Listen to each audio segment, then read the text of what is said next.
आप सभी को शुभेच्छा। साथियों, पितृपक्ष अथवा श्राद्ध पक्ष प्रारंभ हो गए हैं। इस पितृपक्ष का हमारे सनातन धर्म और संस्कृति में विशेष महत्व है। वेद उपनिषद के अनुसार किसी भी मनुष्य की मृत्यु होने पर उसकी जीवात्मा पारगमन करते हुए सूक्ष्म लोक में चली जाती है। ऐसे में वे जीवात्माएं जो अपना पिछला भौतिक शरीर त्याग चुकी हों किंतु अगला शरीर अभी प्राप्त नहीं कर सकी हों तो वे सभी पितर कहलाती हैं। इस बीच की अवस्था में अपने सूक्ष्म शरीर में रहते हुए भी वे अपना स्तर मनुष्यों जैसा ही अनुभव करती हैं। वेदों के अनुसार वे जीवात्माएं उच्च लोक, जिसे पितृलोक कहते हैं, वहां निवास करती हैं। उन जीवात्माओं में सात्विकता की प्रधानता होती है। उसी सात्विकता एवं सत्व गुण का प्रकाश का प्रयोग वे अपने संपर्क में आए अपने वंशजों के सहयोग करने के लिए करती हैं। देखिए, श्रद्धा तो हमारे सनातन धर्म का मेरुदंड है।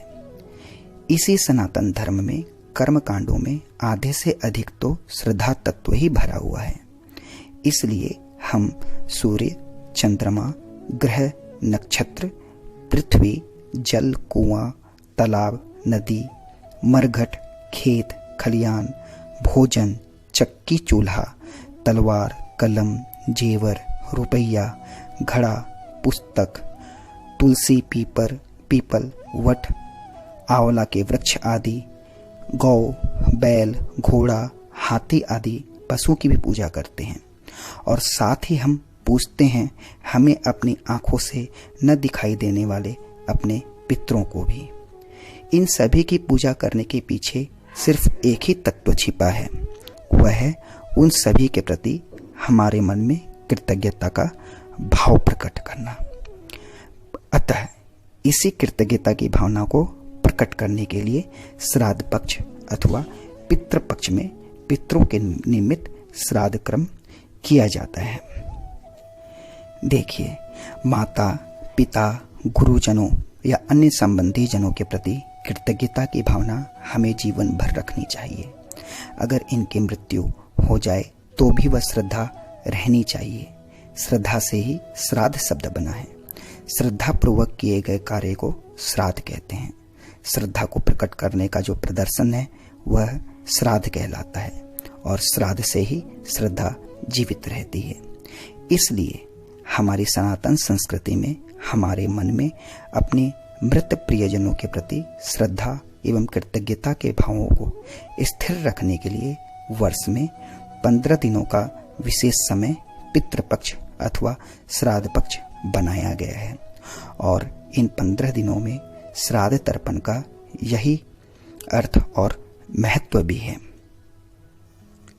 श्राद्ध कर्म को हमें सिर्फ रूढ़िवादिता से पूरा नहीं करना चाहिए, बल्कि पितरों द्वारा जो हमारे ऊपर उपकार हुए हैं उनका स्मरण करके उनके प्रति श्रद्धा और कृतज्ञता की भावना, और अगर उनके प्रति हमसे कुछ अपराध हो गया हो तो क्षमा की भावना के साथ प्रार्थना और श्रद्धांजलि द्वारा भी उन्हें हमें तृप्त करना चाहिए।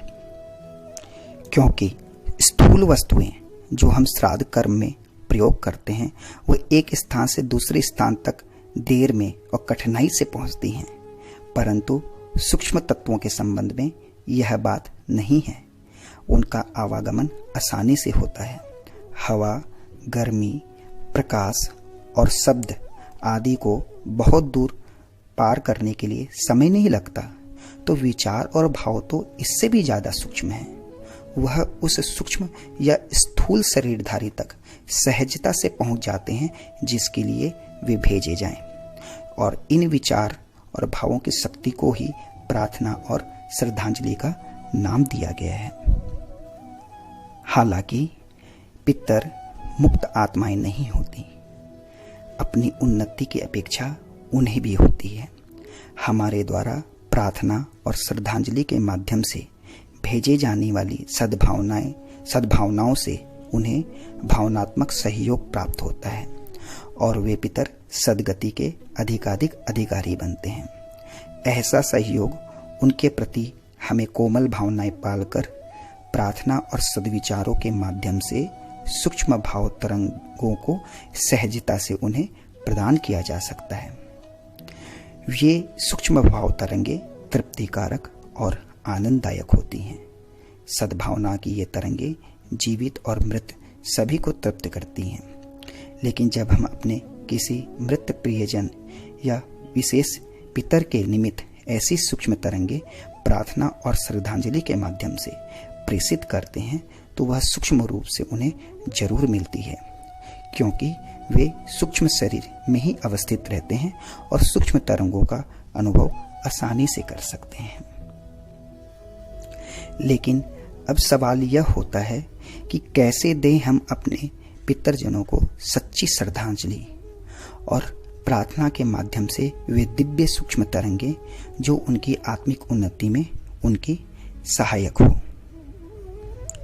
तो इस संबंध में हम एक प्रार्थना शुद्ध हृदय, श्रद्धा एवं कृतज्ञता और क्षमस्व के भाव के साथ 3 चरणों में करेंगे।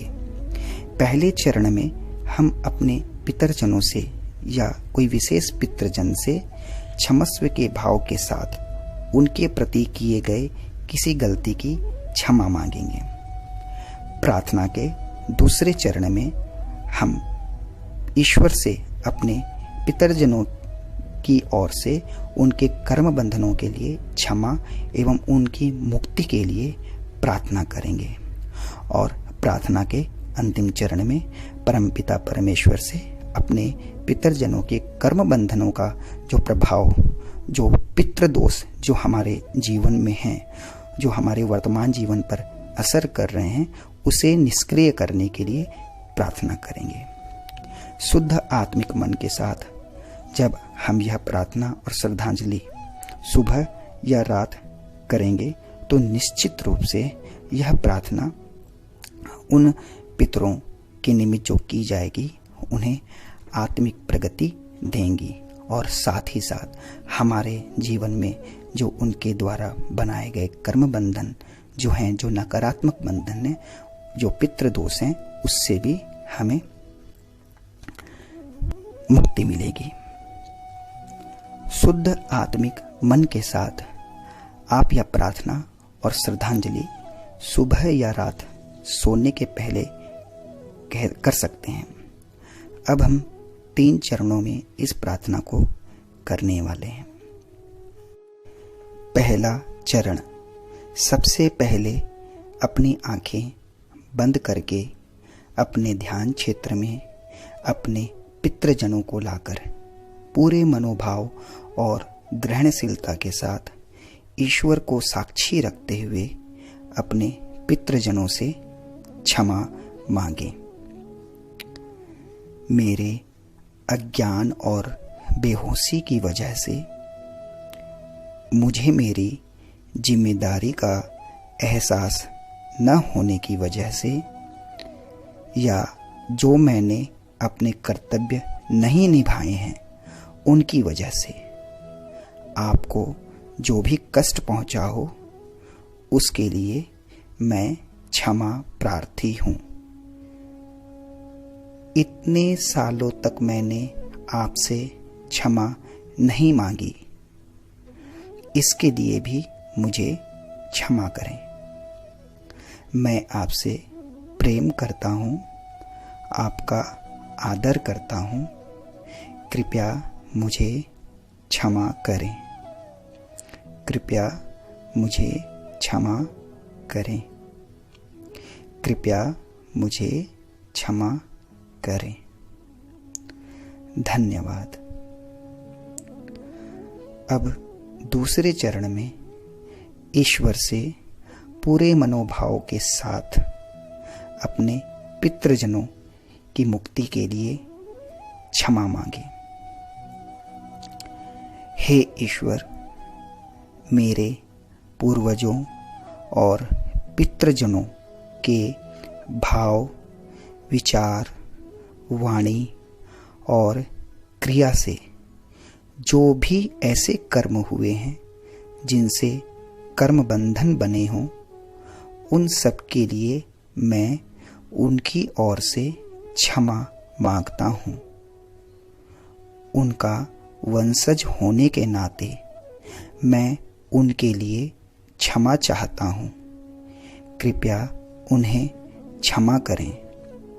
उनके सभी कर्म बंधन मिटा दीजिए। आप में शक्ति है। आप सभी कर्म बंधन मिटा सकते हैं। मैं हृदय से प्रार्थना करता हूँ कि सभी पूर्वजों को मुक्ति मिले। जिन्हें मुक्ति मिल चुकी है या जिन्हें आप मुक्त कर रहे हो, उसके लिए धन्यवाद। तुम्हें जो लगे अच्छा, वही मेरी इच्छा।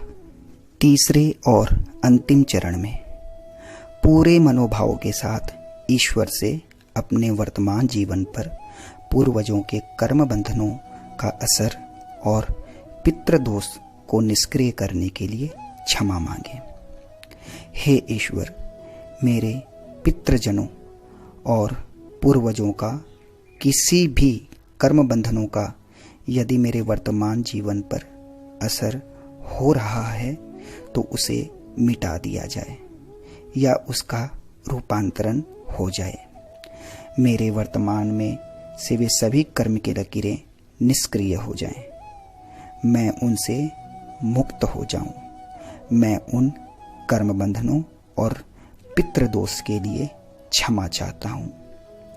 मेरा वर्तमान DNA या जिन्स कर्म बंधन अथवा पितृदोष से मुक्त हो जाए। पूर्वजों और पितृजनों का कोई भी नकारात्मक कर्म बंधन का असर अब मेरे वर्तमान में न रहे। जाने अनजाने में उन कर्मों में मेरी साझेदारी के लिए फिर से मैं क्षमा चाहता हूँ। कृपया मुझे क्षमा करें। कृपया मुझे क्षमा करें। धन्यवाद। अंत में फिर से अपने पितृजनों एवं पूर्वजों को धन्यवाद के भाव के साथ कहें। मेरे जीवन में आपने अपना बेहतर रोल निभाया है और मेरे जीवन पर जो भी इसका सकारात्मक असर हुआ है, उन सब के लिए आपका बहुत बहुत धन्यवाद। साथियों, आप इस प्रकार से प्रार्थना और श्रद्धांजलि द्वारा अपने पितृजनों, पूर्वजों से जुड़े सभी कर्म बंधनों और पितृदोष से भी मुक्त होंगे और अपने पितरों की मुक्ति में भी सहयोगी बनेंगे। इसी तरह से जब हमारे द्वारा पितरों को सच्ची श्रद्धांजलि दी जाएगी, उन्हें भावनात्मक रूप से तृप्त रखा जाएगा, तो वे निश्चय ही हमें मार्गदर्शन, प्रकाश, शक्ति, सत्प्रेरणा, सहयोग एवं भावनात्मक अनुदान प्रदान करेंगे। बस अब अपनी वाणी को यहीं विराम देता हूँ। आप सभी को परमात्मा का दिव्य और मधुर अनुराग प्राप्त हो। धन्यवाद।